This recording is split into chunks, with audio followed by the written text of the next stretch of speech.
Aujourd'hui, je vous propose de découvrir Maisons Laffitte, la ville qui compte un peu plus de 23 000 habitants est située dans le nord des Yvelines. C'est Jacques Laffitte, banquier et homme d'État, propriétaire du château de Maisons, qui a donné son nom à la commune en la développant au 19e siècle.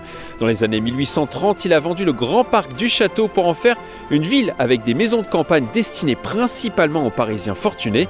L'arrivée de la gare en 1843 a ensuite permis d'urbaniser la ville et d'attirer une nouvelle population, travaillant essentiellement à Paris.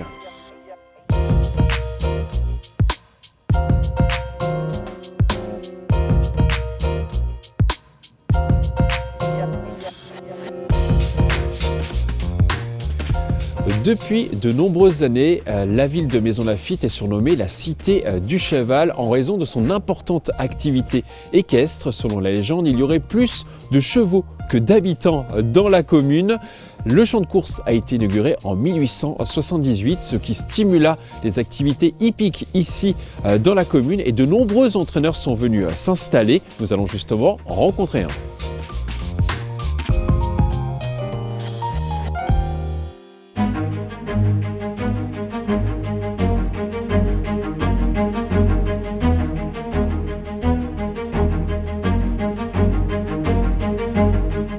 Pour commencer cette journée à Maisons Laffitte, je suis avec Didier Prodhomme, entraîneur équestre ici à Maisons Laffitte. Alors Didier Prodhomme, quelle est l'histoire équestre ici dans cette commune ?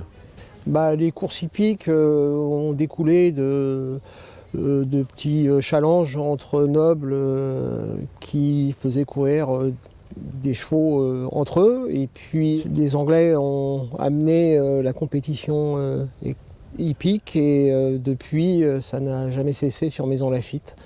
Donc c'est une commune baptisée la Cité du Cheval. Est-ce qu'il y a plus de chevaux que d'habitants? C'est un peu la légende qu'on dit ici. Non, il n'y a jamais eu, à part peut-être il y a très longtemps. Mais là, à l'heure actuelle, il y a à peu près une moyenne de 500 chevaux, 500 pur sang qui s'entraînent sur Maisons Laffitte.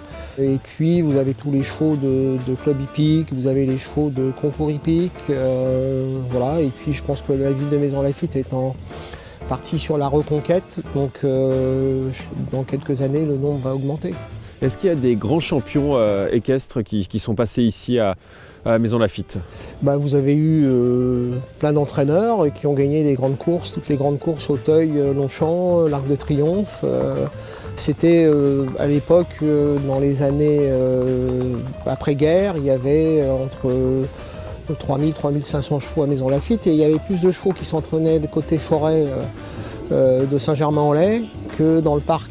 Maintenant, la pression immobilière et la circulation avaient fait qu'il y a eu un transfert obligatoire, puisque c'était quand même très risqué, tous les chevaux qui étaient en ville. Et on voit quelques vestiges encore dans des immeubles, il reste des box. Quand on connaît les structures des écuries, on les redécouvre. Ça serait une découverte amusante à refaire, le tour de ces anciennes écuries. La ville est vraiment marquée, si je comprends bien, par cette histoire du cheval ici. Tout à fait, ça a toujours été l'activité principale. Il y a très longtemps, dans le parc de Maisons Laffitte, il y avait beaucoup de pensions de famille où tous les salariés habitaient. Il y avait plus ou moins, chaque écurie était liée à un établissement. Il y avait bien beaucoup de cafés, restaurants, boîtes de nuit. Tout le monde vivait à Maisons Laffitte. Il n'y avait pas les voitures, il n'y avait que des chevaux. Donc c'est vrai que c'était l'activité principale. Ça l'est resté, c'est un petit peu différent. Voilà, on est rattrapé par les temps modernes. Et le cadre pour s'entraîner, vous êtes entraîneur équestre, est-ce que le cadre est bon pour les chevaux et pour les cavaliers également? Il y a déjà un paramètre important, c'est la proximité de Paris. Donc on est près de plein d'hippodromes. Au niveau circulation, c'est beaucoup plus facile que certains centres qui sont en province. D'autre part, toutes les pistes ont été restructurées, refaites. Et on a un centre d'entraînement de haute qualité. Et je pense qu'il y a beaucoup de projets qui vont améliorer tout ce qui est lié à l'activité des chevaux de course et des chevaux de concours hippiques de haut niveau sur Maisons Laffitte.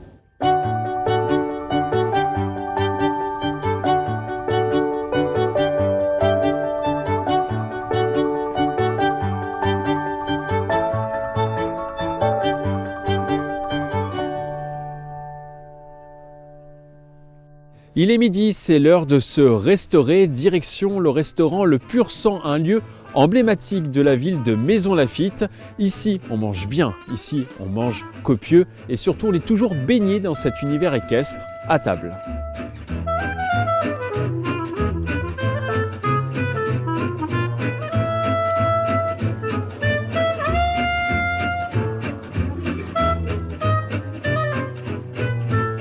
Ici, l'ambiance est conviviale, les clients viennent et discutent au bar à côté d'un feu de cheminée. Pour ma part, j'ai commandé des rillettes en entrée, un faux filet frites et une mousse au chocolat en dessert.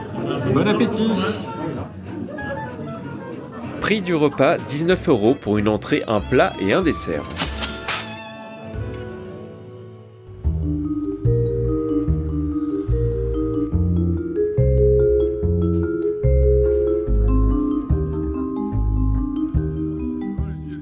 Après un chocolat chaud au comptoir des Deux Frères, nous remontons l'avenue de Longueuil pour découvrir l'épicerie de Longueuil créée en 1880. Derrière ces vitrines se cache une vraie caverne d'Ali Baba pour les gourmands. Ici, on peut y trouver des fromages fermiers, des produits régionaux, de la charcuterie, du chocolat, des confiseries. Mais pour voir le plus impressionnant, il faut descendre de quelques mètres. Dans cette cave à vin presque unique en France, on retrouve près de 3200 références et des centaines de bouteilles conservées. Certains amateurs n'hésitent pas à faire des dizaines de kilomètres pour trouver des bouteilles rares.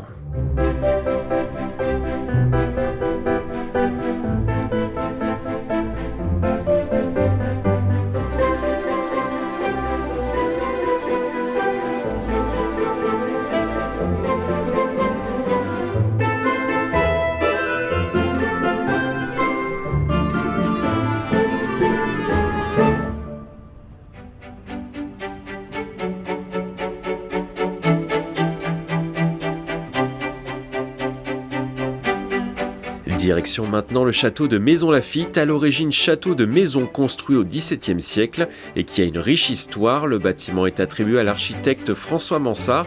Il a vu beaucoup de personnalités passer entre ses murs.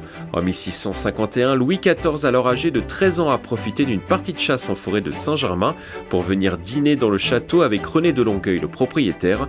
Nous allons découvrir cet endroit. Pour nous parler de l'histoire de ce château de Maison, Catherine Mergalet est avec nous, la chargée de communication de ce château. Alors, expliquez-nous l'histoire de ce site. Alors, le château de Maison est construit au XVIIe siècle pour René de Longueuil, qui est haut fonctionnaire au Parlement de Paris.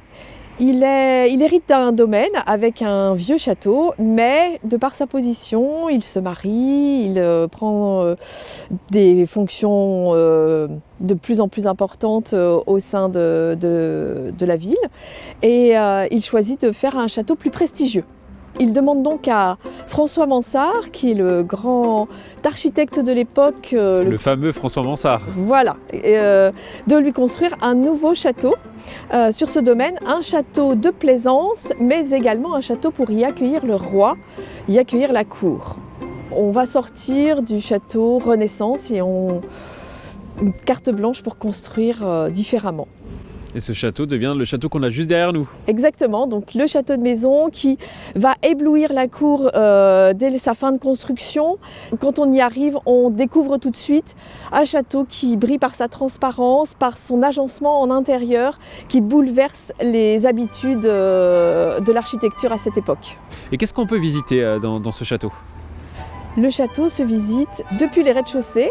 Rez-de-chaussée, donc les cuisines, salle des bains, le premier étage des appartements de René de Longueuil, la partie un peu plus moderne, va-t-on dire, avec la partie du comte d'Artois, et bien sûr le premier étage, l'étage fastueux, les appartements du roi, et maintenant les appartements du comte d'Artois et de Jacques Laffitte. Le château de Maison se visite toute l'année, sauf le mardi. Il est accessible en plein tarif à 8 €. Pour les enfants en visite libre, on est gratuit et la gratuité s'applique également pour les étudiants ou les jeunes adultes jusqu'à 25 ans inclus.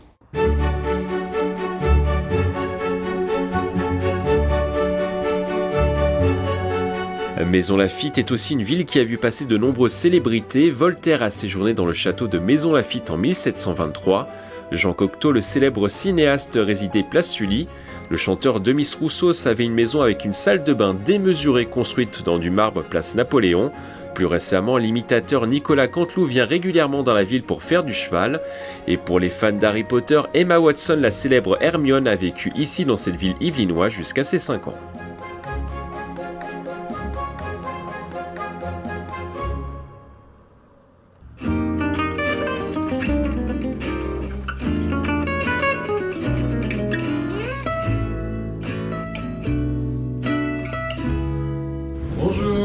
On termine notre tour de Maison Laffitte par un goûter chez la pâtisserie Durand située avenue de Longueuil. Ici, c'est un petit paradis pour les gourmands, mais ce qui nous intéresse avant tout, c'est la spécialité de la maison, le Paris-Brest.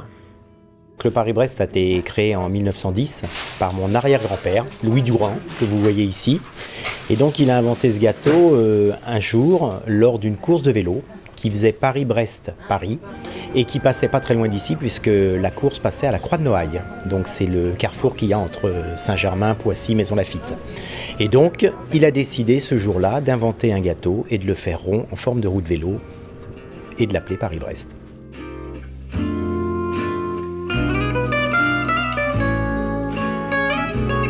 C'est le premier, donc c'est le meilleur.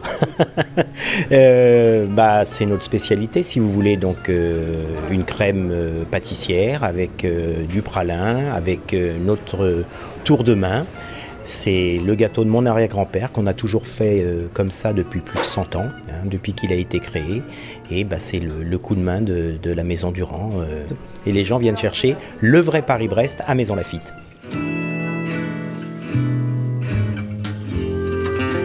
Ça y est, j'ai craqué pour ce Paris-Brest à 4,80. Je vais goûter un peu pour voir s'il est très bon. Et il est très bon. Je vais en prendre un petit peu. Bon appétit, Mickaël. Merci.